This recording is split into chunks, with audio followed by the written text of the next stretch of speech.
In this video, I'm going to tell you why your content is attracting broke people who don't want to buy your coaching program. Now, I worked with 80 coaches in 2025, and I saw this across the board that a lot of people were struggling to actually bring in people into their world who would buy their program. And it came down to three key things that I'm going to share with you. The very first thing is who.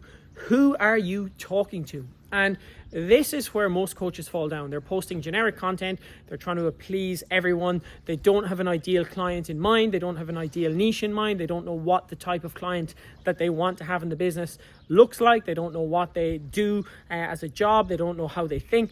They really are just shooting in the dark and posting content and not giving any thought to who is receiving the content. And that is the most important part of content. It is not the edits. It is not the quality. It is nothing else. It is who is on the receiving end. Who do you want to listen to, read, view your content, and then, come inbound to you to become a member of your coaching program. So who, you can kind of break who down into two different parts. There's demographic and there's psychographic. So demographic is who they are, on the outside, let's say. So what career do they have? What age are they? What is their gender? What part of the world do they live in? These kind of like generic-ish outside labels that we can kind of put on people. So I work with athletes, I work with executives, I work with firefighters, I work with business owners, I work with dating coaches, I work with retired athletes, right? Like these are all different demographics of people. That's the first thing to kind of think about. It doesn't need to be perfect. You just need some kind of understanding of who do I want.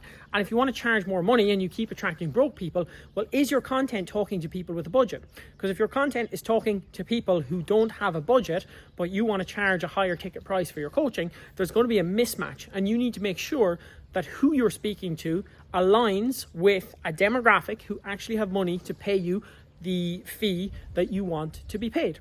The second part of who is psychographic, and this is what's going on inside. This is the ambition, the desire, the pain points, the problems that your current ideal client is experiencing.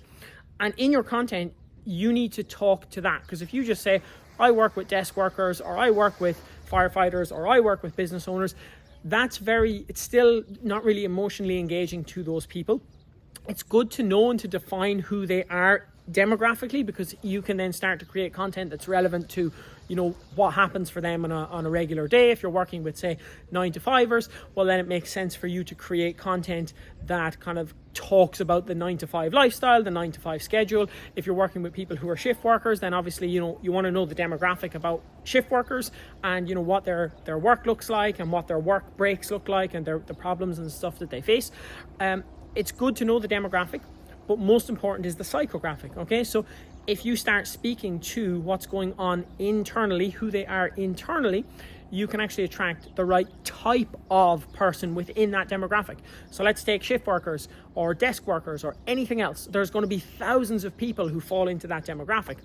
And some of them are going to be pot smoking people with very little motivation. Some of them are going to be highly ambitious and can't wait to get out of that job. Some of them are going to be middle of the road. They're all going to be very, very different between the ears, okay? They're not all going to be the same just because they work the same job. And some people will be in a job just to kind of get some cash and go and do something else. Some people will be in a job because it's easy and they don't have any ambition. And it's really up to you to decide, who do I want to attract? If you want to attract someone who's going to invest in your coaching services, you want to be speaking to people who psychographically are interested in self-development, who are ambitious, who want the best for themselves, who want to improve their life, who want to improve the lives of others.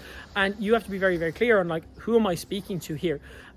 If you're speaking to people who are 9-to-5ers who are on the drink and the drugs every weekend, and you're preaching to them as to why they shouldn't be on the drink and the drugs every weekend, it's not that isn't a positive message, but that message is going to attract people who are on the drink and the drugs and don't have a budget and don't really value themselves that highly at this moment in time. So you could be the person who kind of comes and changes everything for them, but by the same extension, a lot of them will just not be ready for that change, and you'll end up working with a lot of people who are broke or you don't necessarily want to work with. So it's very important, who am I talking to?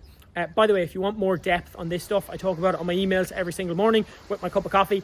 Click the link in my bio and I'll see you in there. Second thing, how you talk to them, okay? So the way that you interact and engage with them. And a lot of coaches are falling into this trap of just giving everything away for free and building what I call a non-transactional relationship with their audience.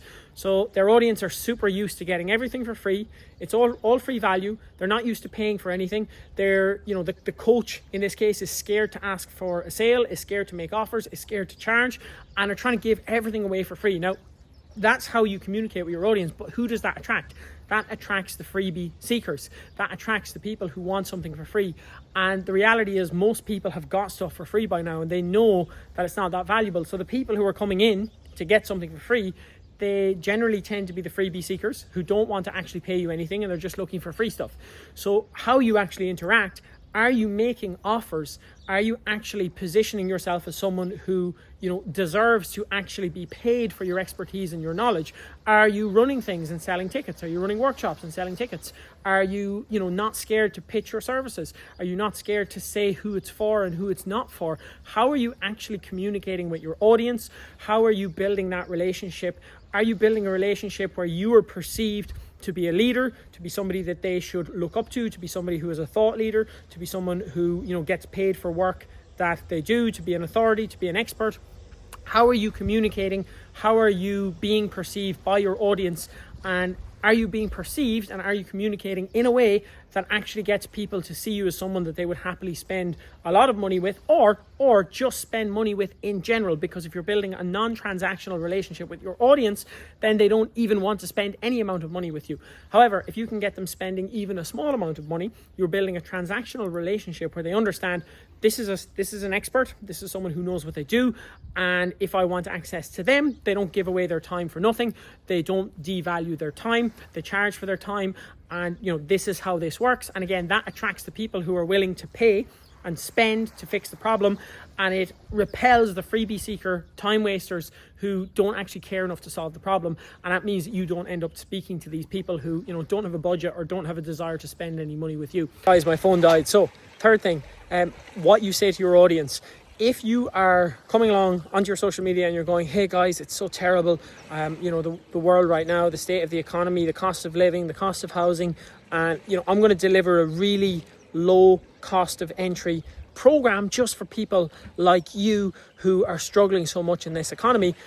You are literally speaking that into existence. You're literally creating like a big magnet that you're putting out into the world to attract broke people who are living in negativity and scarcity.